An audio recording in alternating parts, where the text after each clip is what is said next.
Hello everyone, welcome back to my channel civil Gyan centre. ये highway का चौथा video है आई थिंक, और इसमें हम लोग ट्रांजिशन कर्व की बात करेंगे। ठीक है, पहले हम लोग ने ज्योमेट्रिक डिज़ाइन में क्रॉस सेक्शनल एलिमेंट देख लिए हैं, और दूसरा हमने साइड डिस्टेंसेस देख लिया। तीसरा हॉरिजॉन्टल अलाइनमेंट में हमने सुपर एलिवेशन देख लिया, सुपर एलिवेशन हॉरिजॉन्टल अलाइनमेंट में।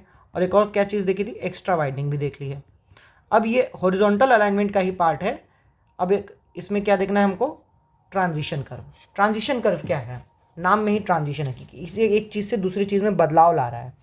तो देखिए, हमारी कोई भी स्ट्रेट रोड है, अगर स्ट्रेट रोड है, अचानक से तो कर्व हो नहीं जाएगी। सर्कुलर कर्व अगर है, आगे सर्कुलर कर्व है तो अचानक से कर्व हो नहीं जाएगी, तो उसको ट्रांजिशन करना होगा। क्योंकि अगर अचानक से होगी तो यहाँ पे स्ट्रेट रोड में सेंट्रीफ्यूगल फोर्स जीरो है, सेंट्रीफ्यूगल फोर्स जीरो होता है स्ट्रेट रोड में। और हमने कर्व पे देखा है कि कुछ सेंट्रीफ्यूगल फोर्स आ जाएगा mv²/r। ठीक है, तो अगर अचानक से कोई चीज़ लगने लगेगा, फोर्स लगने लगेगा, तो ओवर टॉपल कर जाएगी हमारी कार, या डिस्टर्बेंस होगा, जर्क लगेगा। तो वो जर्क ना लगे, कंफर्टेबली एक सर्कुलर कर्व पे आ जाए, ये सारी चीज़ें आती। सुपर एलिवेशन आराम से दिया जा सके, क्योंकि सुपर एलिवेशन भी क्या है कि कर्व पे आउटर एज थोड़ा एलिवेटेड है, तो अचानक एलिवेट तो कर नहीं देंगे कि अचानक कार आई, अभी तक कुछ एलिवेशन नहीं था, अचानक उठ गया, तो ऐसा भी नहीं कर सकते। तो कर्व पे आराम से हमारा सुपर एलिवेशन प्रोवाइड हो जाए, ठीक है, एक्स्ट्रा वाइडनिंग आराम से प्रोवाइड हो जाए, ये सारी चीज़ें आराम से प्रोवाइड हो जाए। उसके लिए हम लोग ट्रांजिशन कर्व करते हैं कि धीमे धीमे धीमे धीमे हम लोग स्ट्रेट लोड को सर्कुलर कर्व में ला देते हैं। ठीक है, तो इसका डेफिनेशन भी यही है कि transition curve is provided to change horizontal alignment of straight to circular gradually. ठीक है, transition curve has radius equal to infinite at one end, एक एंड पे इनफाइनाइट है जहाँ स्ट्रेट रोड है, और दूसरे एंड पे जितना उसको चाहिए, जो भी सर्कुलर कर्व की डिमांड है वो दूसरे एंड पे। ठीक है, तो हम फॉर्मूले को से वाइज भी जा सकते हैं कि अगर आर इन्फिनिटी है तो पी इक्वल टू ज़ीरो। और वैसे भी हम जानते हैं कि स्ट्रेट रोड पे तो सेंट्रीफ्यूगल एक्सेलरेशन, सेंट्रीफ्यूगल फोर्स लगेगा नहीं, और कर्व जहाँ हुआ आर, वहाँ पे कुछ वैल्यू आ गई तो mv²/r हो गया। तो आर की वैल्यू यहाँ से यहाँ तक जाने में घटी है, और पी की वैल्यू, सेंट्रीफ्यूगल फोर्स की वैल्यू बढ़ी है, तो वही लिखा है फ्रॉम 1 to 2 पी की वैल्यू बढ़ी है और आर की वैल्यू घटी है। ग्रेजुअली सेंट्रीफ्यूगल फोर्स भी इंट्रोड्यूस किया गया। अचानक सेंट्रीफ्यूगल फोर्स इंट्रोड्यूस कर देते तो बहुत हाई जर्क लगता। तो यहाँ ऑब्जेक्टिव जो है ट्रांजिशन कर्व का यही है कि to introduce centrifugal force gradually, to introduce super elevation gradually, to introduce extra widening gradually, and to avoid sudden jerk. ठीक है, फिर अब बात करते हैं कि IRC nature of transition curve के बारे में क्या कहता है। देखिए, ट्रांजिशन कर्व कई तरह की है, depending upon its profile. Profile मतलब वो कैसे वेरी कर रहा है, कई तरह की है। जैसे स्पाइरल है या कैथॉइड बोलो, लेमनस्केट है, क्यूबिक पैराबोला है। ठीक है, तो क्यूबिक पैराबोला जो होता है वो हमारा वैली कर्व में इस्तेमाल होता है, लेकिन यहाँ पे हम लोग जो इस्तेमाल करते हैं वो होता है स्पाइरल ट्रांजिशन कर्व। आईआरसी बोलता है कि स्पाइरल ट्रांजिशन कर्व इस्तेमाल करेंगे। कैथॉइड वाला हीली रोड में इस्तेमाल करते हैं, कैथॉइड वाला हीली रोड में, वो भी एक स्पाइरल का ही टाइप है, बट उसको हीली रोड में इस्तेमाल करते हैं। तो कुछ इसके वो प्रॉपर्टीज़, ये जो ये 3 डायग्राम बने हैं, पहला वाला जो ये है ये स्पाइरल है, दूसरा वाला जो है वो लेमनस्केट है, तीसरा वाला जो है वो क्यूबिक पैराबोला है। क्यूबिक पैराबोला वैली कर्व में इस्तेमाल होगा, वो हम लोग देखेंगे वर्टिकल अलाइनमेंट में। ठीक है, तो कुछ प्रॉपर्टीज़ स्पाइरल ट्रांजिशन कर्व की क्या, कि इसको आइडियल ट्रांजिशन कर्व माना जाता है इन केस ऑफ हाईवे। इसको आइडियल ट्रांजिशन कर्व माना जाता है। इसमें जो लेंथ ऑफ ट्रांजिशन कर्व होती है, length of transition curve inversely proportional to R होती है। Length of transition curve inversely proportional to R होती है। इसका मतलब हुआ कि आर जितना कम है, सर्कुलर कर्व का आर जितना कम है, तो उतना हमको एल टी की वैल्यू ज़्यादा चाहिए। ठीक है, तो लेंथ ऑफ ट्रांजिशन कर्व उतनी ज़्यादा होगी। और दूसरा ये भी बोला जा सकता है कि सेंट्रीफ्यूगल फोर्स या P inversely proportional to R, ये तो फॉर्मूले से भी हम लोग जानते हैं कि mv²/r होता है। ठीक है, यहाँ से हम लोग एक चीज़ और बोल सकते हैं कि कभी कभी क्वेश्चन में ये ना लिख के ये लिखा रहता है कि L T into R is equal to constant, तो ये भी बात है कि L T into R constant है। ठीक है, ये हॉरिजॉन्टल अलाइनमेंट में होता है। Rate of change of centrifugal acceleration, जो rate of change of centrifugal acceleration है वो कांस्टेंट होता है। अब ये समझते क्या है, हमारा हर एक पॉइंट पे, जैसे यहाँ पे सेंट्रीफ्यूगल फोर्स 0 थी, यहाँ mv²/r है, यहाँ कुछ और रही होगी, यहाँ कुछ और रही होगी, यहाँ कुछ और रही होगी, तो फोर्स अलग रही होगी तो एक्सेलरेशन अलग। एक्सेलरेशन क्या होता है, फोर्स अपॉन मास, एक्सेलरेशन होता है, तो एक्सेलरेशन अलग होगी। लेकिन जो एक्सेलरेशन का चेंज है वो कांस्टेंट है। Rate of change of acceleration जो है वो कांस्टेंट है। Rate of change of centrifugal acceleration, क्योंकि सेंट्रीफ्यूगल फोर्स है तो सेंट्रीफ्यूगल एक्सेलरेशन ये कांस्टेंट है। इसको हम लोग रिप्रेजेंट करते हैं C = A final minus A initial upon T = constant. और एज पर IRC इसका एक फॉर्मूला देता है, that is C = 80/75 plus V। 80/75 plus V, ये होता है C, rate of change of acceleration. इसकी यूनिट क्या होगी, एक्सेलरेशन की यूनिट क्या होती है, मीटर पर सेकेंड स्क्वायर, और ये rate of change of acceleration है तो मीटर पर second square divided by second, तो ये मीटर पर सेकेंड क्यूब होती है, मीटर पर सेकेंड क्यूब होती है। जनरली इसकी रेंज होती है 0.5 से 0.8, और हम लोग अगर अभी क्वेश्चन में अचानक पूछ दे तो 0.6 ले लेते हैं अगर दिया ना हो तो। बाकी इसका फॉर्मूला 80/75 प्लस V, ये बहुत इंपॉर्टेंट है, ठीक है, इसको टिक कर लीजिएगा। ठीक है, आगे बढ़ते हैं। तो अब ये तो बात हो गई ट्रांजिशन कर्व की। अब इसकी लेंथ कैलकुलेशन, तो देखिए 3 क्राइटेरिया के बेसिस पे लेंथ कैलकुलेट की जाएगी, ठीक है। पहली, सेंट्रीफ्यूगल एक्सेलरेशन में जो रेट ऑफ चेंज हो रहा है उसकी बेसिस पे, दूसरा सुपर एलिवेशन के इंट्रोडक्शन के बेसिस पे, एंड तीसरा minimum length of transition curve, मतलब एज जो एम्पिरिकल फॉर्मूला है उसके बेसिस पे, ठीक है। तो देखते हैं, चलिए। सबसे पहला criteria, as per the rate of change of centrifugal acceleration. तो देखिए सेंट्रीफ्यूगल एक्सेलरेशन क्या है, V/T, ठीक है। इस केस में centrifugal acceleration mv²/r centrifugal force होता है, ठीक है। तो एक्सेलरेशन क्या होगा, Fc/m, तो क्या आ जाएगा, mv²/r डिवाइडेड बाई m से m गया तो क्या आ जाएगा, v²/r। तो यहाँ पे दिया है कि एक्सेलरेशन क्या होगा, v²/r। इनिशियल एक्सेलरेशन 0, क्योंकि स्ट्रेट लाइन पे सेंट्रीफ्यूगल फोर्स 0 है, तो इनिशियल एक्सेलरेशन क्या हो जाएगा, 0। और फाइनल एक्सेलरेशन जो हमारा कर्व है वहाँ पे P = mv²/r था, तो उसके हिसाब से v²/r, ठीक है। ये बेसिक चीज़ है, बार बार बताना पड़ रहा है, बेसिक चीज़ है ये। हम जानते हैं वेलोसिटी क्या होती है, length divided by time, LT/T। तो हम T को क्या लिख सकते हैं, LT/V, ठीक है। तो rate of change of acceleration AF - AI/T, AF की वैल्यू v²/r और -0 AI, T की वैल्यु कितना है, LT/V, ठीक है। तो यहाँ से आ गया v³/r LT, तो LT को हम लोग लिख सकते हैं v³/CR, ये एक फॉर्मूला बन के आया, ठीक है, कि LT = v³/CR, ठीक है। अब यहाँ पे सब जिस यूनिट में डालेंगे उस यूनिट में निकलेगा, लेकिन हम लोग हमेशा वेलोसिटी को km/h में डालते हैं और लेंथ हमें मीटर में चाहिए होती है, तो 5/18 से मल्टीप्लाई कर देते हैं।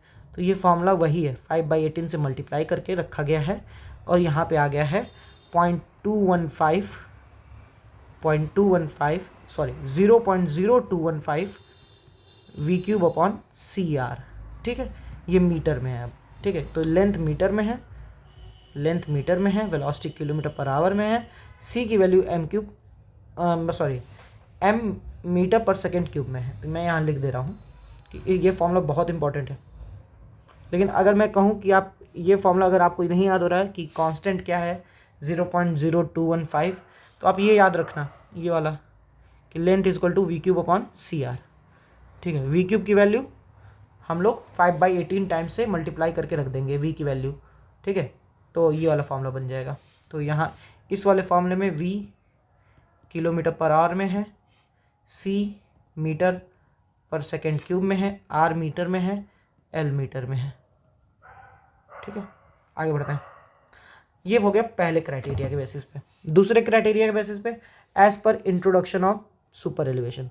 तो इसमें अब देखिए क्वेश्चन में दिया रहता है कि रेट जो है 1/n है।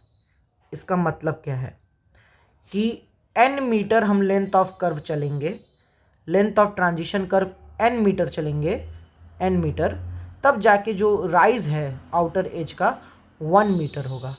फिर से बोल रहा हूँ कि 1 मीटर जाके चलेंगे तब जाके ये ग्राउंड से जो राइज हो रहा है, सॉरी n मीटर जाके चलेंगे हम कर्व के अलॉन्ग n मीटर हम चलेंगे तो हमारा 1 मीटर का राइज हो रहा है आउटर एज पे। ठीक है, तो रेट हो जाता है 1 in n, कि 1 metre rise in n metre length. तो यहाँ पे 1 है gradual elevation provided at outer side and n है लेंथ ऑफ ट्रांजिशन कर्व। ठीक है, तो अगर मैं ये बोल दूँ कि 1 मीटर राइज हो रहा है n मीटर चलने पे, ठीक है, तो अब यूनिटरी मेथड आप लोग लगा लीजिए कि 1 मीटर कितना राइज होगा। मैं लिख देता हूँ यहाँ पे, मैं यहाँ लिख दे रहा हूँ कि सुपर एलिवेशन, सॉरी ये हाइलाइटर है, सुपर एलिवेशन ई की वैल्यू अगर 1 मीटर है तो लेंथ ऑफ कर्व कितना चलना पड़ रहा है, n मीटर। तो यूनिटरी मेथड बेसिक, 1 केले का दाम 2 रुपये तो 10 केले का दाम। ठीक है, तो ई मीटर अगर हमको सुपर एलिवेशन देना है, सुपर एलिवेशन भी किस में है, फ्रैक्शन में नहीं है, यहाँ ई मीटर में है। ठीक है, ई मीटर सुपर एलिवेशन देना है तो हमको कितना चलना होगा, कितना लेंथ ऑफ कर्व चलना होगा, ई इंटू एन मीटर। अब बात आती है ई की वैल्यू कैसे निकलेगी, तो वो हम लोग देखेंगे। और एन की वैल्यू बोलती है IRC बोलता है, ये एज पर IRC है। ठीक है, ये बहुत इंपॉर्टेंट है, एन की वैल्यू एज पर IRC जो रेट है 1 in 150, 1 in 160 एंड 1 in 100 from for plain and rolling 1 in 150, for mountainous steep 1 in 60, for built up area 1 in 100। एक बार फिर से, प्लेन और रोलिंग के लिए, प्लेन एंड रोलिंग के लिए 1 in 150, माउंटेनियस एंड स्टीप के लिए 1 in 60 एंड बिल्टअप एरिया के लिए 1 in 100। ठीक है, तो लेंथ ऑफ कर्व हमने यहाँ पे, क्योंकि ई सुपर एलिवेशन देना है तो n इंटू ई, यहाँ पे ई की जगह x लिख दिया है हमने, ई की जगह यहाँ x लिख दिया, कंफ्यूज मत होइएगा। ये x क्या है, कुछ और नहीं, सुपर एलिवेशन वैल्यू है। तो सुपर एलिवेशन हम लोग हमेशा tan थीटा के फॉर्म में लिखते हैं, तो tan थीटा फ्रैक्शन होता है, दैट इज़ कि अगर हमको x मीटर राइज होना पड़ रहा है तो ये जो tan थीटा है इसका स्लोप क्रॉस स्लोप एक तरह से हम लोग सुपर एलिवेशन में चेक करते हैं। तो ठीक है, तो अगर हमको x की वैल्यू पता करनी है, तो कुछ नहीं, tan थीटा इंटू ये कर दे, tan थीटा इंटू ये। फॉर एग्जांपल यहाँ tan थीटा क्या है, tan theta x upon this value base WE plus W upon 2। अब ये यहाँ पे W प्लस WE क्या है, W विड्थ ऑफ पेमेंट है और WE एक्स्ट्रा वाइडनिंग है। नीचे लिखा है तो ठीक है, नहीं तो लिख दे रहा हूँ मैं। ठीक है, यहाँ इस फॉर्मूले में W जो है विड्थ ऑफ पेमेंट है और WE एक्स्ट्रा वाइडनिंग है। ठीक है, तो अब देखिए इसमें केस फर्स्ट ये है कि रोटेशन अबाउट सेंटर, कि हमारा जो सुपर एलिवेशन प्रोवाइड करने का 2 तरीका था, सेंटर के अबाउट रोटेट करके और इनर साइड के अबाउट। तो रोटेशन अबाउट सेंटर कर रहे हैं, तो रोटेशन अबाउट सेंटर करेंगे तो ये हम मेज़र कर सकते हैं कि कितना राइज किए हम आउटर एज को, राइज होगा x मीटर, और ये x की वैल्यू अभी पता नहीं है हमको, सुपर एलिवेशन पता है e, तो tan थीटा हम सुपर एलिवेशन बोलते हैं। तो tan theta into this value is your x, तो x की वैल्यू हो जाएगी half into E into W plus W ई। किस केस में, जब रोटेशन अबाउट सेंटर हो रहा है। तो लेंथ ऑफ ट्रांजिशन कर्व क्या हो जाएगा, n इंटू एक्स, ये हो जाएगा half into E into N W plus W E. ठीक है, तो होप करता हूँ ये फॉर्मूला याद रहेगा। अगर इनर एज के अबाउट हुआ तो कुछ नहीं, इनर एज के अबाउट होगा तो कुछ नहीं, यहाँ पे डायग्राम बना दे रहा हूँ। जैसे इनर एज के अबाउट होगा तो पूरा का पूरा ऐसे उठेगा, तो ये जो x की वैल्यू होगी ये थीटा होगा, ये पूरा का पूरा W प्लस डब्ल्यू ई लेंगे, अब हाफ नहीं करेंगे। ठीक है, तो tan theta is equal to x upon W plus W E. तो x इज इक्वल टू क्योंकि tan थीटा को ई लिखते हैं, x is equal to E into W plus W E. तो यहाँ LT इज इक्वल टू हो जाएगा ई into N, तो E into N W plus W E. ये क्राइटेरिया 2 के हिसाब से हो गया। एंड थर्ड क्राइटेरिया एम्फेरिकल है IRC के हिसाब से। तो ये क्या बोलता है, ये बोलता है length of transition curve 2.7 v²/r for plain and rolling and v²/r for mountainous and steep. ठीक है, कुछ और एक्स्ट्रा बातें जैसे क्या कि कर्व पे कर्व रेजिस्टेंस भी एक चीज़ होती है, जैसे क्या ट्रैक्शन फोर्स जो गाड़ी को खींच रही है, लॉस ऑफ ट्रैक्शन होता है जब भी हम हॉरिजॉन्टल। अभी आप कभी ये ध्यान दीजिए, मैंने तो ध्यान दिया है, अगली बार कोशिश करूँगा कि ये वीडियो में रिकॉर्ड करूँ कि जब भी आप किसी कर्व पे गाड़ी चलाते हो, अगर आपका ड्राइवर चला रहा हो तो आप रिकॉर्ड करिएगा स्पीडोमीटर में, तो आपका स्पीड घटता है। अगर वो कांस्टेंट स्पीड से चला रहा है और उसने ब्रेक नहीं मारा है या एक्सेलरेट नहीं किया है तो आपकी स्पीड घटेगी।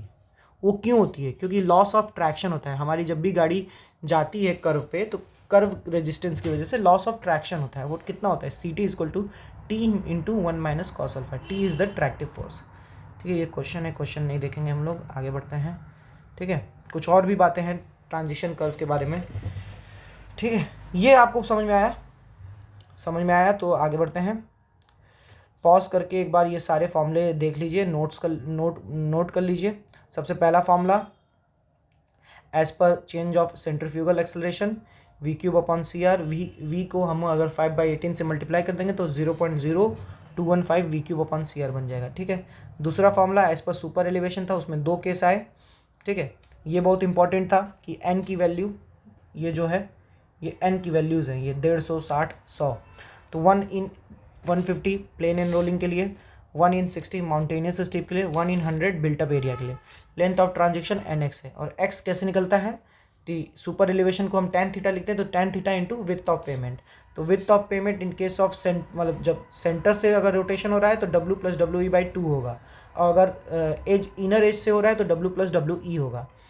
देन तीसरा वाला था इम्फेरिकल। इम्फेरिकल वाले में सिंपल बस हमको याद करना है, कोई इसमें वो नहीं है कि 2.7 v²/r ये है प्लेन एंड रोलिंग टेरेन के लिए, और v²/r माउंटेनियस या स्टीप टेरेन के लिए है। ठीक है, तो आगे बढ़ते हैं। और भी कुछ बातें हैं सुपर एलिवेशन और ये ट्रांजिशन कर्व से रिलेटेड, क्या देखते हैं। ट्रांजिशन कर्व से यहाँ से भी कुछ क्वेश्चन पूछ दे रहा है कि आइडियल ट्रांजिशन कर्व हम लोग जानते हैं, स्पायरल, यूलर स्पायरल बोलो या कैथोइड बोलो या ग्लोवर स्पायरल बोलो। ठीक है, इसकी एक प्रॉपर्टी थी कि L inversely proportional to 1/r, जिसको हम लिख सकते हैं कि LR = कांस्टेंट। इसमें एक और चीज़ है, इसका एक इक्वेशन भी, intrinsic equation of ideal transition curve क्या है? phi = L² / 2RL, where phi is the inclination of tangent at B to inclination of initial tangent at A। इस फिगर से समझते हैं, ये मान लेते हैं ये इनिशियल कर्व ऐसे शुरू हुआ, ठीक है, और ये कोई जनरल पॉइंट है B, ये सर्कुलर कर्व है, ये स्ट्रेट लाइन है। ठीक है, इसके बीच में ये एक कर्व है। ओके, तो इसको मैं रेड से कर देता हूँ, ये हमारा ट्रांजिशन कर्व है, ये ठीक है, ये हमारा B पॉइंट है, ये हमारा A पॉइंट है। तो A पॉइंट पे जो इनिशियल टेंजेंट होगा वो ये स्ट्रेट लाइन ही होगी, इनिशियल टेंजेंट। ठीक है, A पॉइंट पे इनिशियल टेंजेंट, और B पॉइंट पे जो टेंजेंट है वो ये। तो इन दोनों के बीच में जो एंगल है उसको हम फाई बोल रहे हैं। ठीक है, inclination of angle at phi at B and initial tangent at A। ठीक है, तो इसकी एक वैल्यू दी जाती है जिसको हम लोग intrinsic equation of ideal transition को बोलते हैं कि phi = L² / 2RL, where L is the length of curve in between that 2 points. ठीक है, ठीक है, और कैपिटल L जो है वो टोटल लेंथ है, total length of the curve. ठीक है, तो L is the length of transition curve at a point at a radius of curvature R, and phi is the inclination of tangent at B, initial tangent at A। ठीक है, अगर हम सीधे second end, जो दूसरा end हो रहा है ये C पॉइंट, वहाँ तक की बात कर लें तो वो L की वैल्यू क्या हो जाएगी? Capital L। तो कैपिटल L यहाँ रख देंगे तो ये क्या बन जाएगा? Capital L² / 2RL, L cut जाएगा तो क्या वो L/2R बन जाएगा। इसी को बोलते हैं हम लोग स्पाइरल एंगल, इसी को हम लोग बोलते हैं स्पाइरल एंगल। ठीक है, ये बहुत इंपॉर्टेंट है। ठीक है, ये स्पाइरल एंगल होता है। तो ये angle between initial tangent and final tangent होता है, initial tangent and final tangent of the curve. ठीक है, और अल्फ़ा भी एक एंगल होता है। अल्फ़ा क्या? Deflection angle. ये इसकी इक्वेशन होती है L² / 6 RL। ठीक है, अल्फ़ा की होती है L² / 6 RL। ठीक है, देखिए यहाँ पे अल्फ़ा होगा, ये अल्फ़ा है। ठीक है, अल्फ़ा की वैल्यू होती है L² / 6 RL। अब ये क्या होता है, अगर इसमें हम L की जगह, स्मॉल l की जगह कैपिटल L रख दें, टोटल डिफ्लेक्शन एंगल, जिसको हम लोग पोलर डिफ्लेक्शन एंगल बोलते हैं, तो ये L/6R हो जाएगा। तो यहाँ से अभी आप इक्वेट करिए कि स्पायरल एंगल आया था L/2R और पोलर डिफ्लेक्शन एंगल आया है L/6R। तो क्या मैं ये बोल सकता हूँ कि polar deflection angle is nothing but spiral angle divided by 3। वो L/2R था, डिवाइडेड बाई 3 कर देंगे तो 3 × 2 6 हो जाएगा। तो total angle of deflection of transition curve is equal to spiral angle by 3। ये एक कंडीशन मिल जाती है हमको। और भी कुछ चीज़ें हैं, छोटी मोटी चीज़ें, कि क्यूबिक स्पायरल कर्व भी होता है, क्यूबिक पैराबोला जिसे फ्रॉड ट्रांजिशन भी बोलते हैं, उनकी ये इक्वेशन है L³ / 6RL और इसकी X³ / 6RL। तो ये दोनों आइडियल ट्रांजिशन कर्व नहीं है, लेकिन ये इजी टू सेट आउट होते हैं एज़ कम्पेयर टू कैथोइड। दोनों के लिए कि ये दोनों आइडियल ट्रांजिशन कर्व नहीं है। ठीक है, एक बर्नौली लेमिनस्केट भी होता है, इसको भी देख लीजिए। इसके बारे में आता है कि ये ऑटोजीनियस कर्व है, सिमेट्रिकल होता है and transition through out without a circular curve between them. इसमें जो कोई भी सर्कुलर कर्व नहीं होता है, थ्रू आउट ट्रांजिशन होता है। ठीक है, और lemniscate is a type of transition curve which is used when deflection angle is very large, जब डिफ्लेक्शन एंगल बहुत ज़्यादा हो but not more than 90 degree.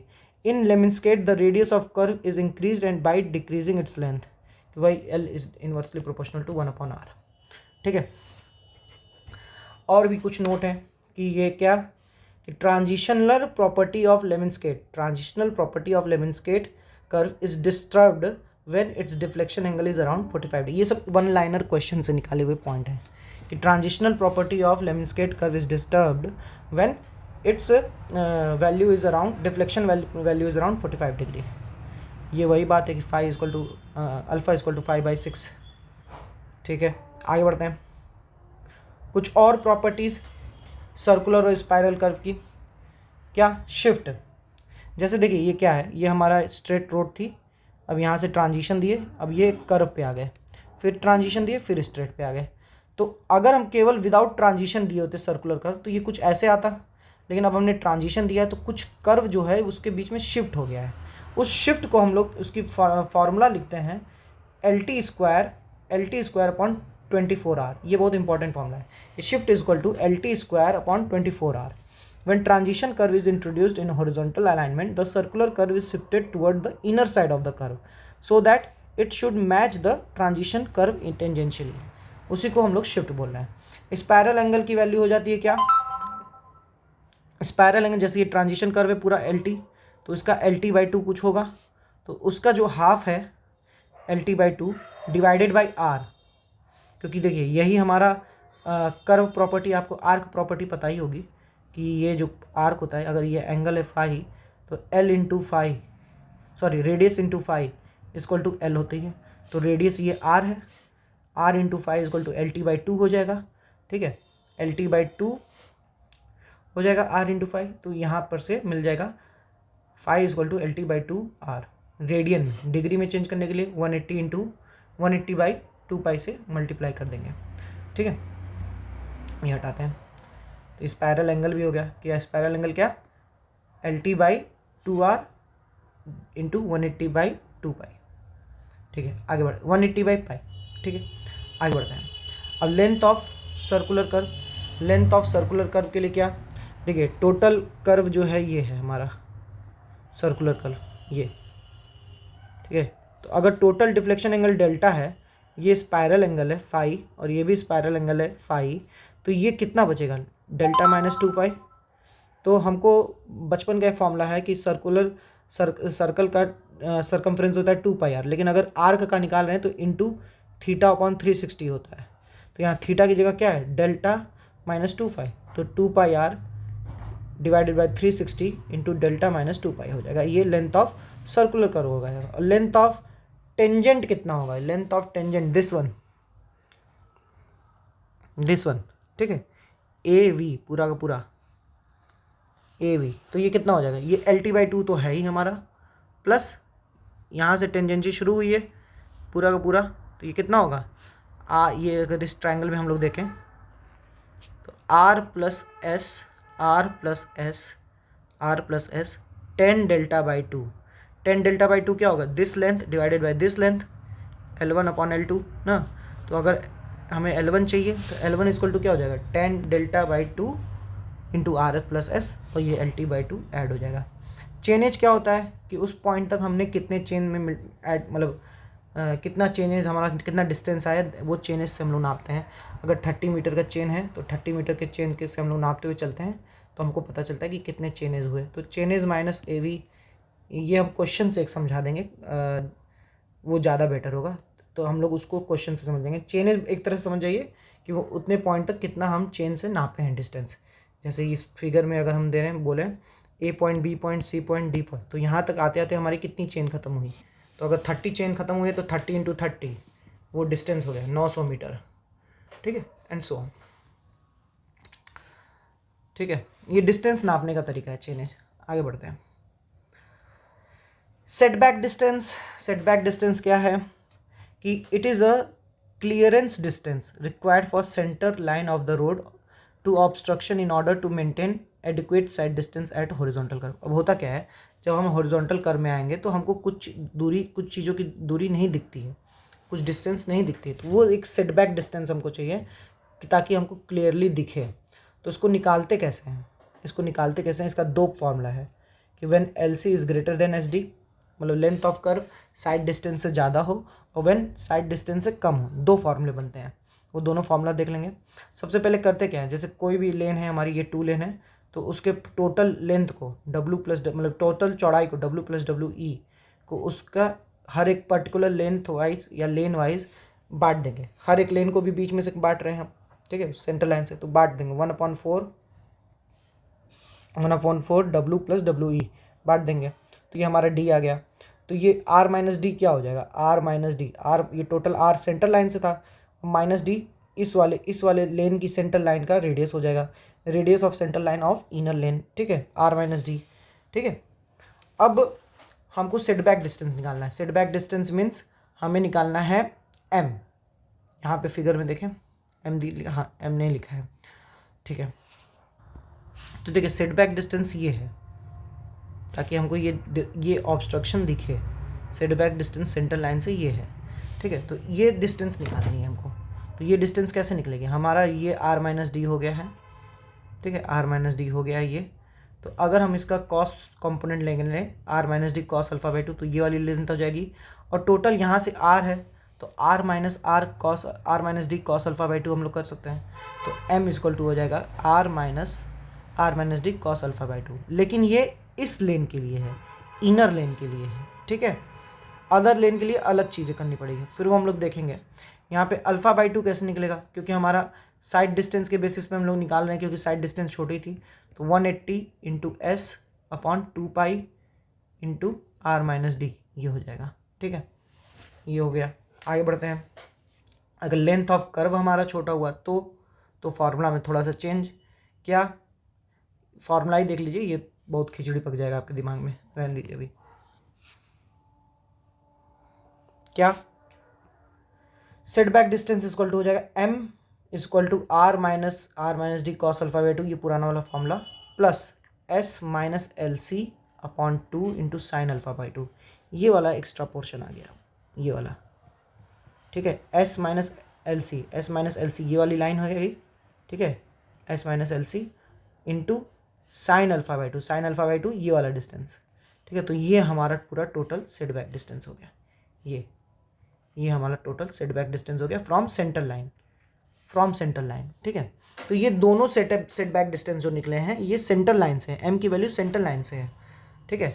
तो हमको अगर अलग अलग लेन से निकालनी हुई तो हमने D निकाला ही हुआ है। Setback distance from centre line हमको पता थी, तो इनर लेन के लिए अगर चाहिए तो M minus D, centre line of outer lane चाहिए तो M प्लस डी, अगर 4 लेन की है तो M माइनस 2D इनर लेन के लिए, M plus 2D outer as के लिए, ठीक है। तो इन दिस वे हम लोग सेटबैक डिस्टेंस भी निकाल सकते हैं। So that's all from setback distance also. अब हम लोग अगले वीडियो में वर्टिकल कर्व की बात करेंगे। ये भी वीडियो आधे घंटे की हो गई ना चाहते हुए भी, क्योंकि लंबा तो था, सेट बैक डिस्टेंस पढ़ना था और हमने बहुत सारी चीज़ें इसमें देखी। लेंथ ऑफ ट्रांजिशन कर्व सबसे इम्पॉर्टेंट था, और ये कर्व की कुछ प्रॉपर्टी देखी, कंबाइंड कर्व की, सर्कुलर और स्पायरल। तो इन दिस वे हम लोग हॉरिजॉन्टल अलाइनमेंट कंप्लीट करते हैं। और अब अगले वीडियो में वर्टिकल अलाइनमेंट हम लोग देखेंगे, that is submit curve and valley curve. Submit curve, valley curve, gradient, ये 3 चीज़ें हम लोग देखेंगे। मिलते हैं आपसे अगले वीडियो में, तब तक के लिए पढ़ते रहिए, रिवीजन करते रहिए। धन्यवाद।